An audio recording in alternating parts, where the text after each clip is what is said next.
Pedro from A&P-REACTS. I'm here today with Skye and Matt of Sumo Cyco to talk about Initiation out May 7th on Napalm Records. How are you guys doing? We're great. Thanks, Pedro. How are you doing? I'm doing great. It's nice to have fellow Canucks on the channel to Yeah. talk about metal music. So this is really good. Cool. Yeah, we're happy to be here. Yeah, it's actually we there's been a couple now. We've been getting a little bit more Canadian press recently, and it's actually the least press we get out of. Really? Yeah, compared to where we've been for the past bunch of years. It's like we always turn to each other and we're like, man, we got to work Canada more. It's like our own country. We don't spend enough time. And we don't spend enough time touring or working the country. Yeah. So it's nice to have some people talking about it. Yeah, you guys are not getting any home love.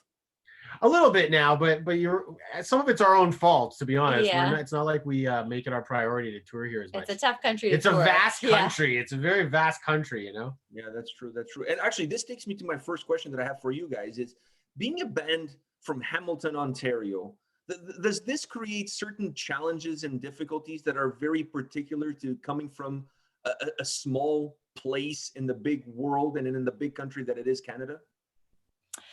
I mean, I actually find that where we've kind of set ourselves up is actually pretty ideal to create a band. I mean, we're close enough to Toronto, which is a big hub, but we also are far enough in the country that we live in this old converted church and can play music at all hours and create our music videos and our music at our home studio.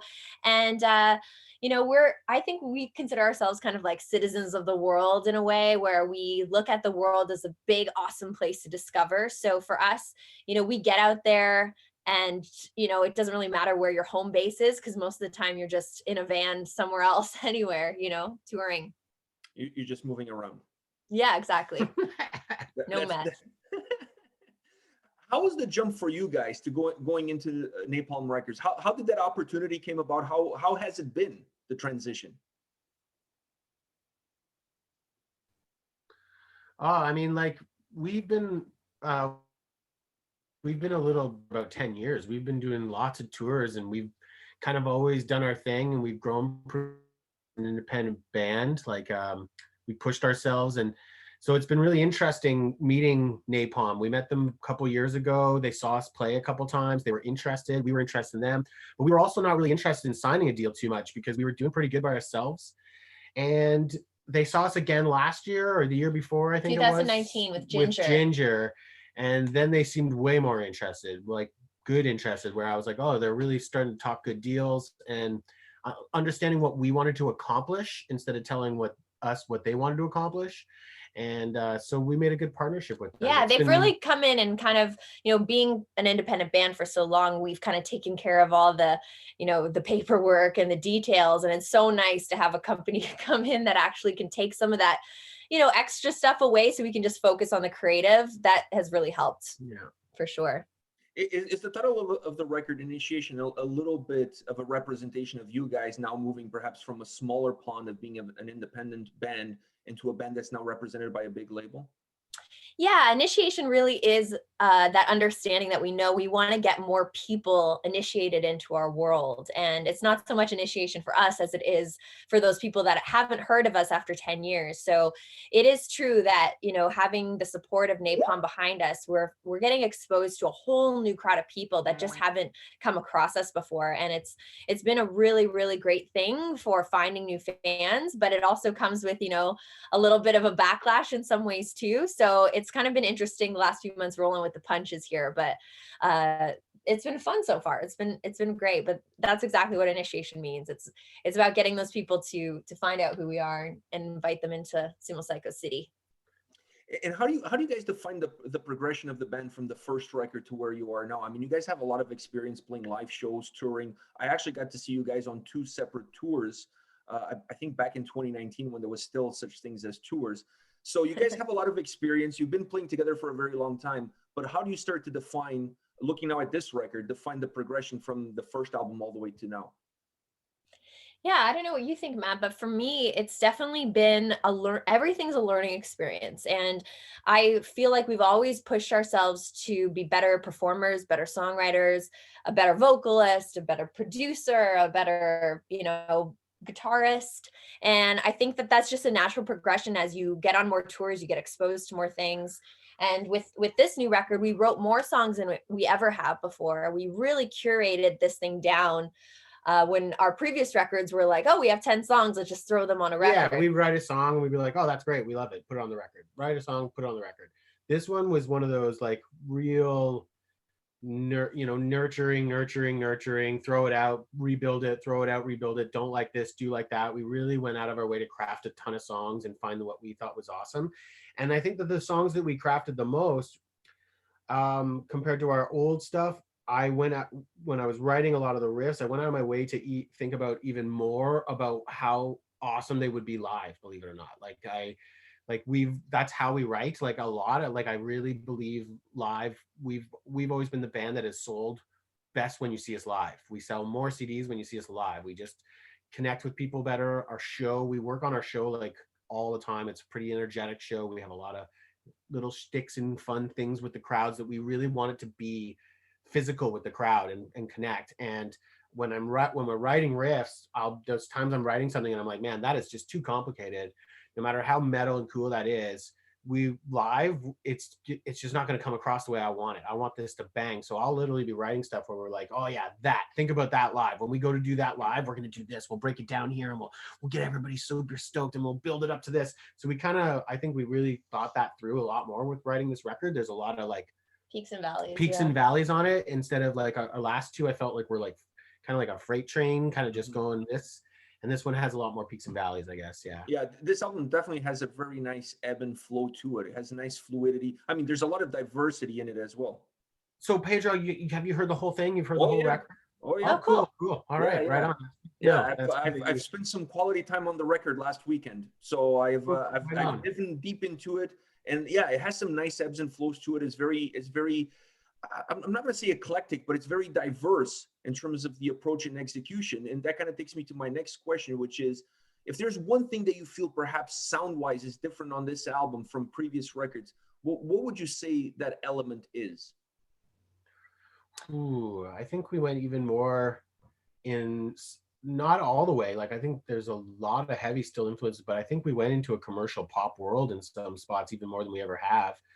I think and it's the electronica world a bit in the songwriting, which is like just polished a bit. It's not that we didn't want to. We've always loved pop music as well. It's all over our past two records as well. But I really feel like we were polishing a bit more of, there's a song on there called MIA that's like, one of our favorites, and there's no heavy guitars in that song until the end of the song. And it took that kind of development wasn't happening in the first two records, that's for sure. Yeah. And I think that's another example, like Matt was saying, about how that will really come off live. Did you say that's one of your favorites? Did you say that was one of your favorites? Yeah.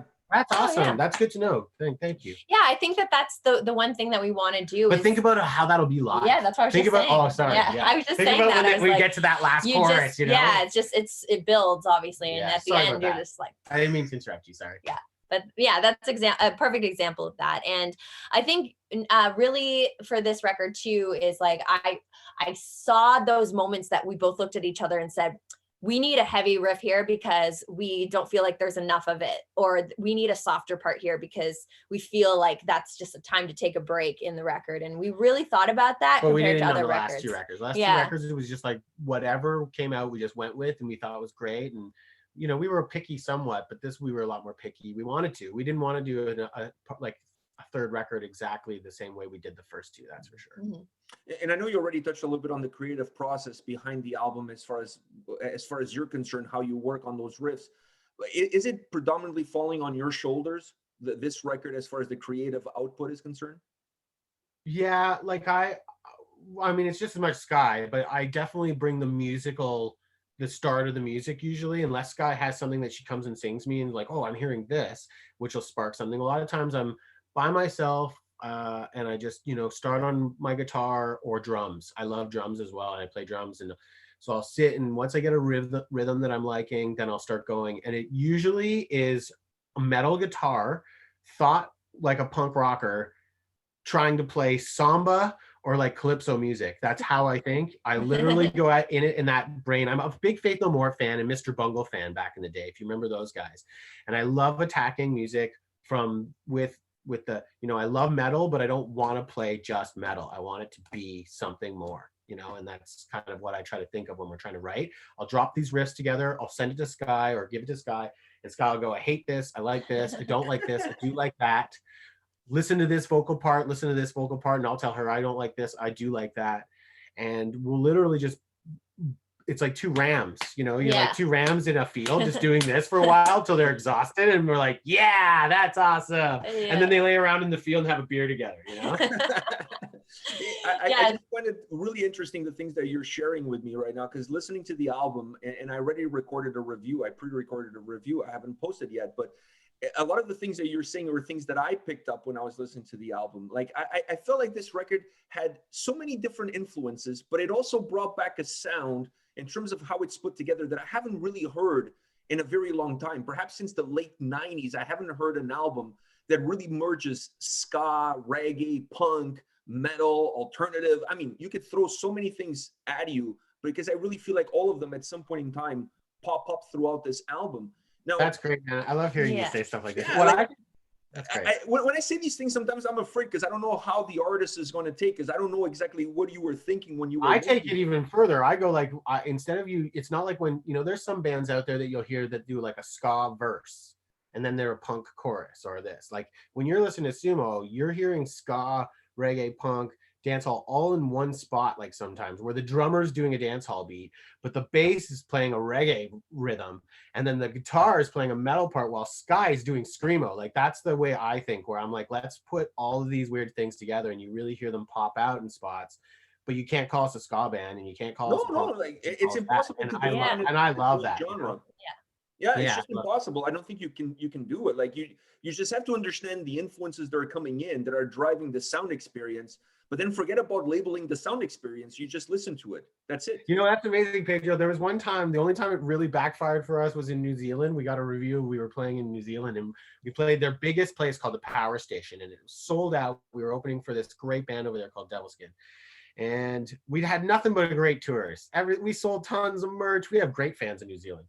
But we got a review the next day, and I remember we were so stoked to read it. And the one thing he said was, what an incredibly interesting band, super tight, 4 band members all playing 4 different things, all should be in 4 different bands. Like it sounds like one guy's doing this, one guy's doing this, she's doing that, and I was like, but that's what we're trying to do. And so he didn't get it, but I thought it was really funny. It didn't really hurt my feelings. I was like, oh, that's can't win everybody over. Now, when you look at that, how do you balance that out? Because at the end of the day, the album is very diverse, like I said, eclectic, if you want to go down that line. But you still want the album to feel like a Sumo Cyco record. You don't want the record to sound necessarily like there's 10 different bands playing 10 different songs. Right. So how do you find that balance?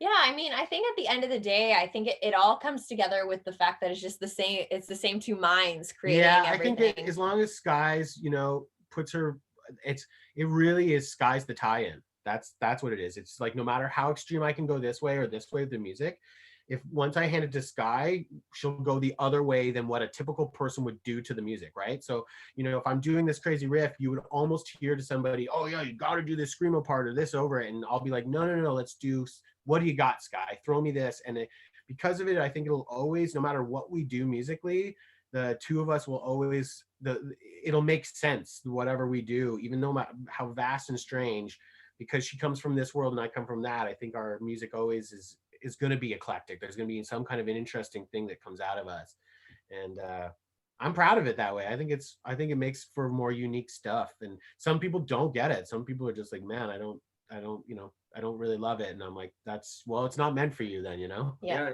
I think at the end of the day, it all comes down to the mindset of the listener. If you're coming in with a hardcore metal mentality and you're expecting like, you know, a Slayer record, obviously you're going to be disappointed, because that's not what you're going to get. So I think it all comes down to the person who's going to be listening to the album and where they're coming from and what their expectations are. That's going to define if the album is going to hit home or not.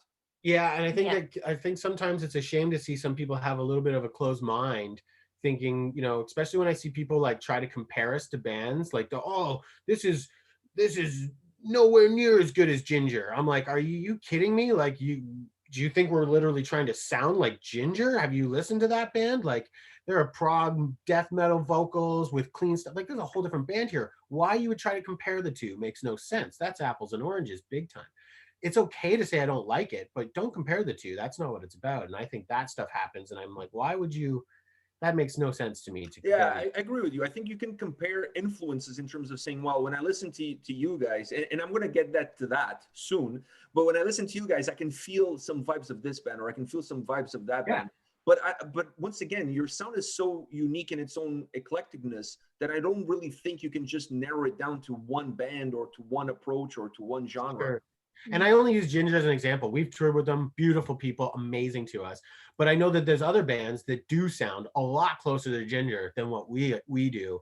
And I still get this weird comparison, especially some of the elitists out there, like, oh, if you know, and that's where I just go, that's so strange that you even think we're trying to blame. I think you can blame Skye for that. The fact that you have a female lead, a lot of people don't see beyond that. Well, this is the misogyny. Yeah. This is the misogynistic part of the world still right now in the metal world, that men, unfortunately, and I you know, with some girls too, elitist girl punker metal girls too.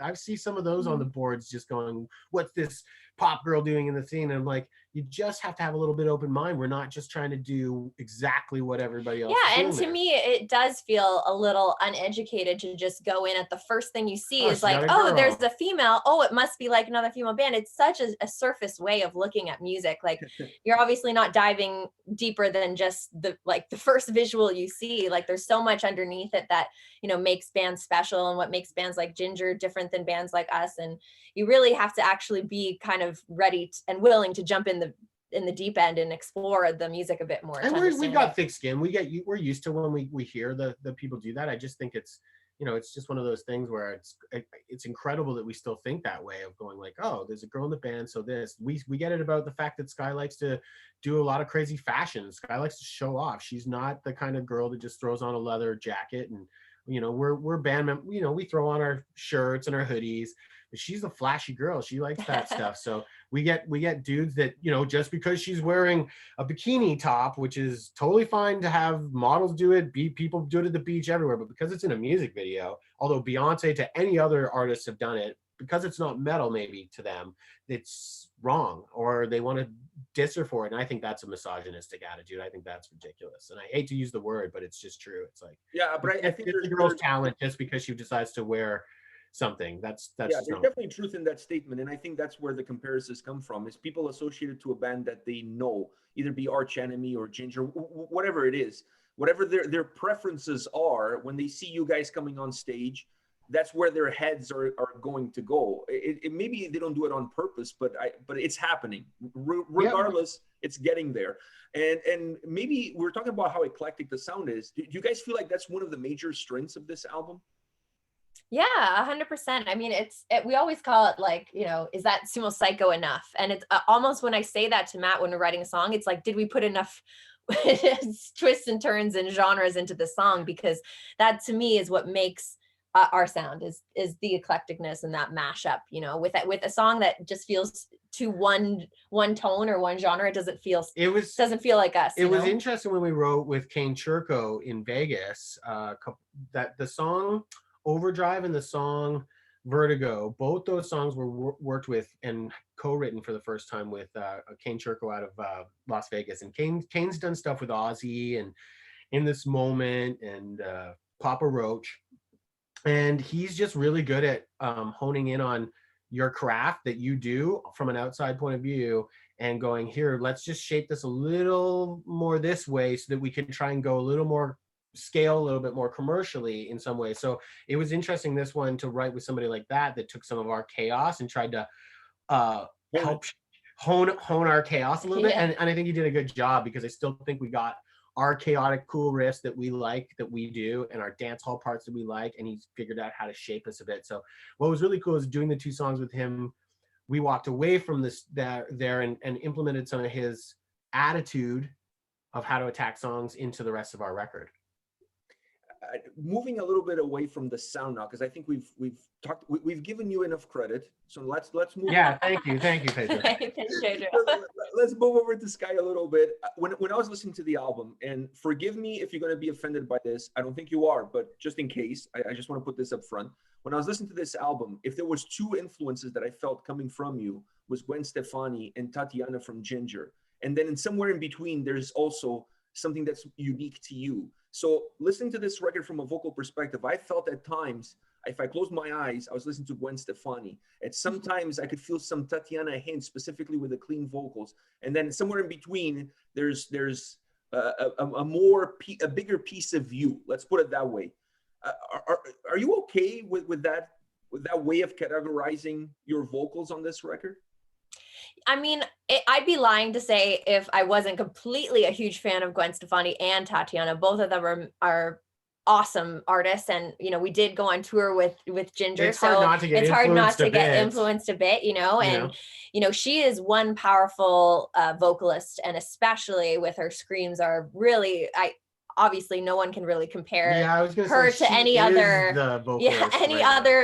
female doing that. I don't think really she's really at the top of her game. So it is something to aspire to. And I think as someone who started off in more pop genres and more kind of, I did like classical trained kind of musical theater type vocal, getting into those styles of, the heavy screams and trying like the rhythms and rapping and stuff is something I've always found like a really fun way to express myself, a fun way to push myself and explore my own voice and see what I can do. And that's what Sumo Cyco gives me the freedom to do, is really feel like there are no boundaries in what you can try. And one of the big influences that might not be as obvious because it's a male vocal is Benji Webb of Skin Dread. Has this really great way of finding that party and rhythm in what he does, but then at the same time can, growl in one moment and then kind of go back to high singing the next. And I love a contrast is one of my favorite things as a vocalist, of feeling like you can just feel super soft one moment and then it explodes in another. I think there's a couple songs. Bystander is one of the ones when we dropped that I was really excited to drop because I thought Skye did a lot of interesting vocal techniques in that song, and they move fast and they move in and out of each other, like from scream to clean, and it's just really, really smooth. And I thought that's really defines what we're trying to do with the record, is let Skye just experiment like crazy. And by the way, I bring those comparisons to the table with no disrespect. I feel. Oh, Pedro, none taken. Yeah. I felt that listening to this album, your vocals were outstanding. If I had to pick, and I know Matt's gonna hate me for this, but if I had to pick one thing above all things, above guitars, above everything else, your vocals from top to bottom, just outstanding. I don't hate you for that. I'm a producer. Are you kidding? Yeah. I know what's the most important part of the song. I love the tone. I love the delivery. I love the changes that you gave to the song, the groove that you added to how the song was put together. And to me, those changes, those grooves, those up and downs are happening musically, but you're also delivering them vocally. It makes the songs a lot more interesting.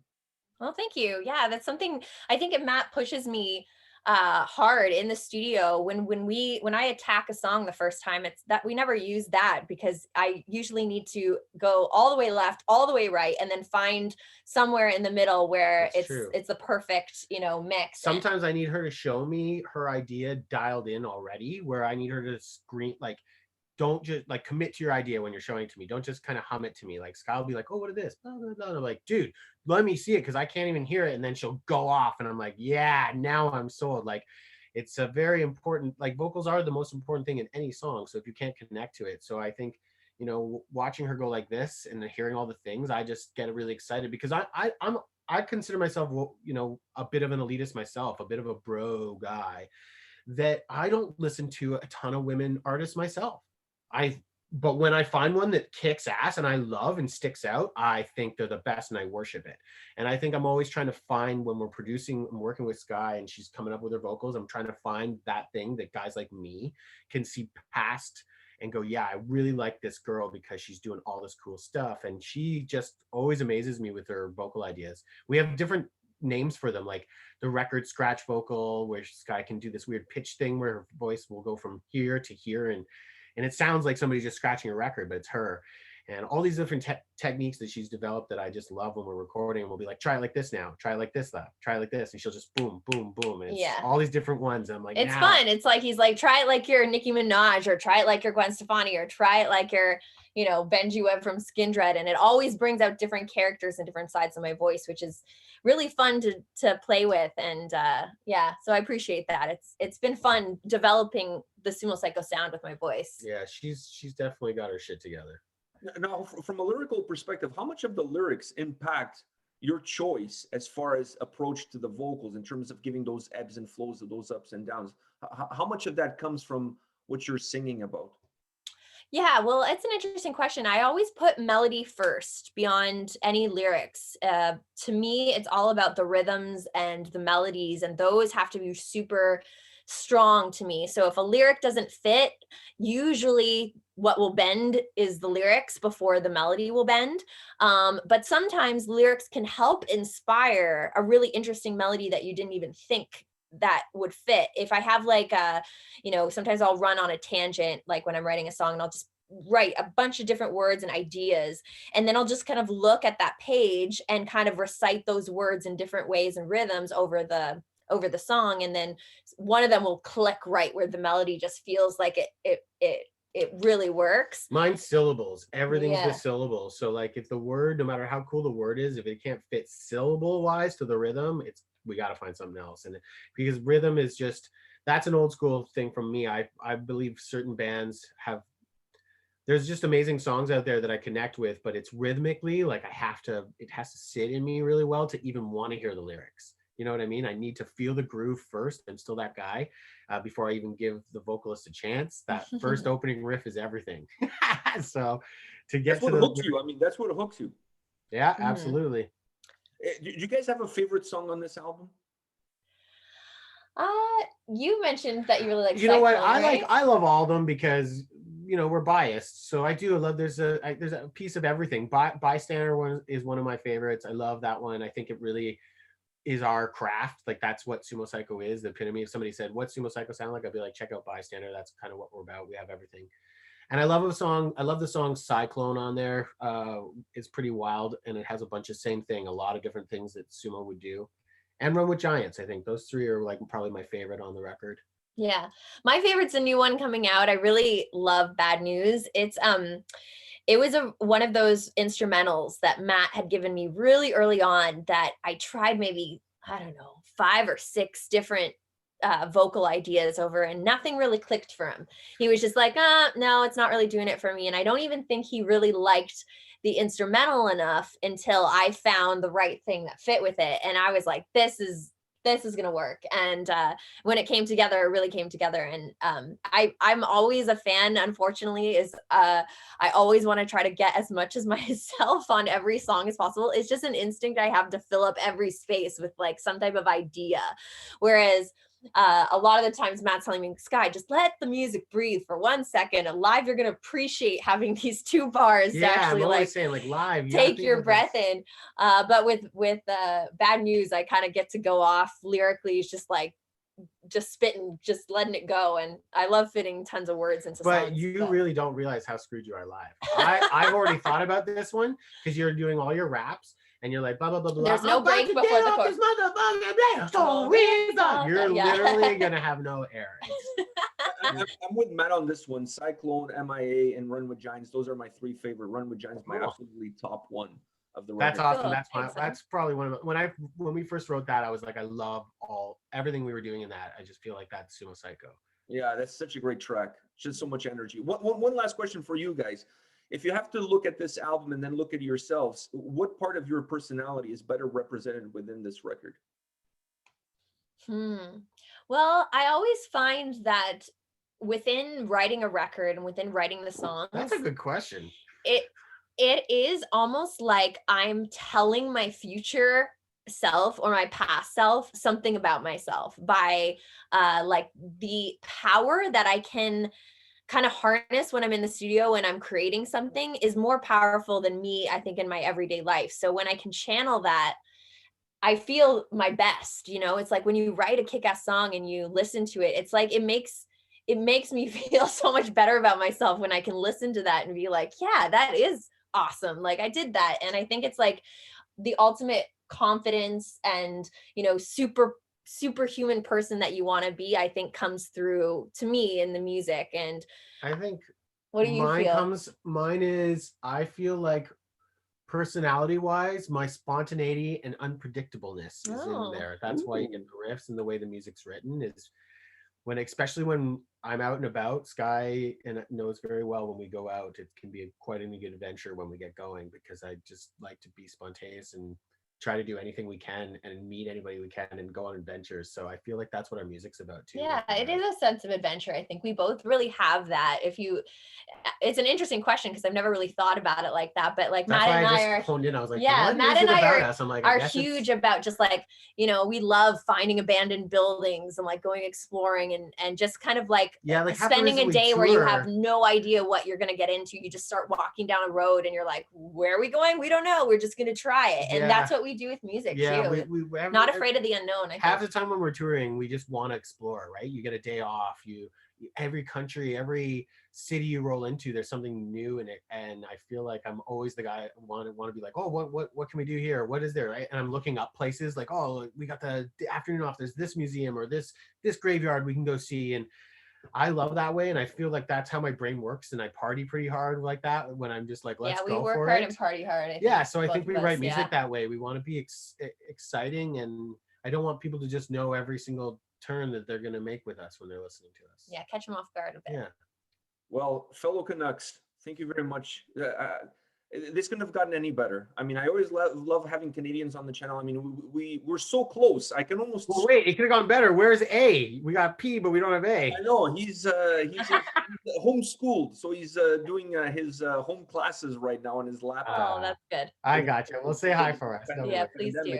But before I let you guys go, I just want to say, considering how close we are, I mean, we just really a drive on the highway on the 401, and I'm there, or you guys are here. Next time you guys having a music video, if you need a bald fat guy with a long beard, you holla at me. Oh, awesome, Pedro. We'll take you up on that. We'll take you up on it. You said you're in Vaughan, right? Yeah, I'm in Vaughan, so I'm not that far. That's like on the way to our Skye has a cottage up that way. We'll be able to take you up on it and be like, oh, we can stop there and shoot this if we need to. So we know where you are. You can always refill on booze if you need to on the way up. You never know. Well, dude, it's a pleasure hanging and chatting with you. Thanks for having us. Thanks so much, Pedro. Thanks for the kind words. It's good to meet guys like yourself that can respectably understand what we're trying to do instead of, tear us apart, because we've had some people that don't get it, Yeah, the questions are really interesting too, Pedro. We appreciate that you've taken a dive into our world. My pleasure. Thank you guys for taking the time, and all I can say is really wish you guys the best with the release on May 7th. All the best of luck, and hopefully everybody will fall in love with this record and in love with these two beautiful Canadians, and sky is the limit. No pun intended. That was so good. Awesome, Pedro. Thank you so much. Have an awesome day. You have Stay a lovely safe. day, my man. Bye. Take care. Bye.